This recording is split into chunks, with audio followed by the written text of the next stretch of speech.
राज्यसभा में राष्ट्रपति के अभिभाषण पर चर्चा चल रही है। इस दौरान कांग्रेस की तरफ से लगातार यही मांग की जा रही है कि तीनों कृषि कानूनों को रद्द किया जाए। हमारे साथ मौजूद है दीपेंद्र हुड्डा जी। इन्होंने कुछ अमेंडमेंट भी मूव किए हैं राष्ट्रपति के अभिभाषण में बदलाव को लेकर के।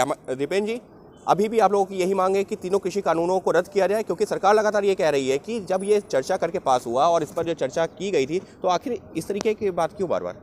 देखिए, आज भी वही मांग है जो किसानों की मांग है।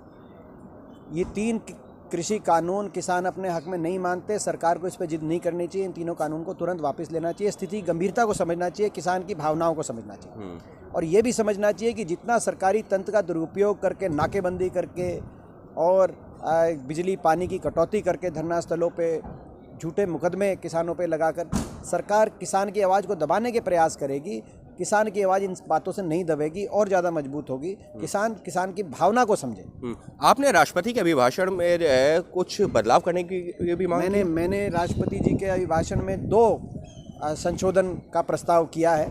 पहला संशोधन मैंने कि जो राष्ट्रपति जी के भाषण में एक पैराग्राफ ऐड हो जो 175 किसानों की जान कुर्बान हुई है, उन किसानों को श्रद्धांजलि दे देश की संसद, ये एक पैराग्राफ ऐड होना चाहिए राष्ट्रपति जी के भाषण में।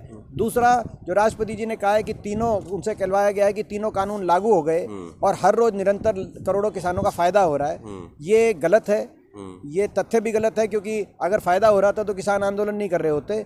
और ये कानूनी भी त्रुटि है, क्योंकि सुप्रीम कोर्ट ने तो स्टे कर दिया इन तीनों कानूनों पे, कमेटी बनाई, तो या तो सुप्रीम कोर्ट का स्टे मान ही नहीं रही सरकार, या तो सुप्रीम कोर्ट का स्टे नहीं मान रही, या राष्ट्रपति जी से आपने गलत कहलवाया है। तो ये इन 2 विषयों को लेकर मैंने संशोधन आज प्रस्तावित किया है। चर्चा अब शुरू हो गई। हमारी तरफ से गुलाम नबी जी बोल चुके हैं, इसके बाद दिग्विजय सिंह जी, उसके बाद मैं बोलेंगे। इसके साथ ही में एक और खबर आई है कि विदेश मंत्रालय की तरफ से एक बयान जारी किया गया है कि किसान आंदोलन को लेकर के गलतफहमियां फैलाई जा रही हैं, दुष्प्रचार हो रहा है, विदेशों में छवि खराब करने की कोशिश है। और ये कहा गया है कि अगर किसी को भी विदेशों में भी बयान देना है तो पहले समझे, मुद्दे को समझे, उसके बाद में इस तरीके के बयान दे। खासतौर पर जिस तरीके के पिछले 24 घंटे में ट्वीट्स आए कुछ सेलिब्रिटीज़ के। देखिए, मैं इसमें यही कहना चाहता हूँ कि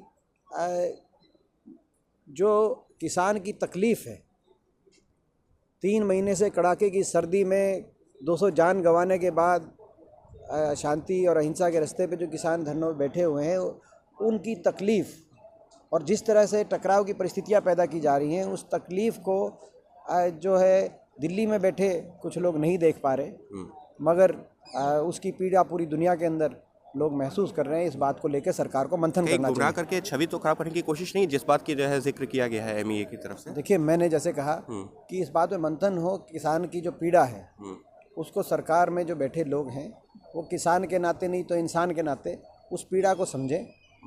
इंसानियत भी बड़ा धर्म है। यानी साफ तौर पर कांग्रेसी सांसद का यही कहना है कि तीनों कृषि कानूनों को रद्द होना चाहिए और सरकार को उन किसानों की पीड़ा समझनी चाहिए जो पिछले करीबन 2 महीने से ज़्यादा वक्त से धरने पर बैठे हुए हैं। Ankit Gupta, ABP news, Delhi.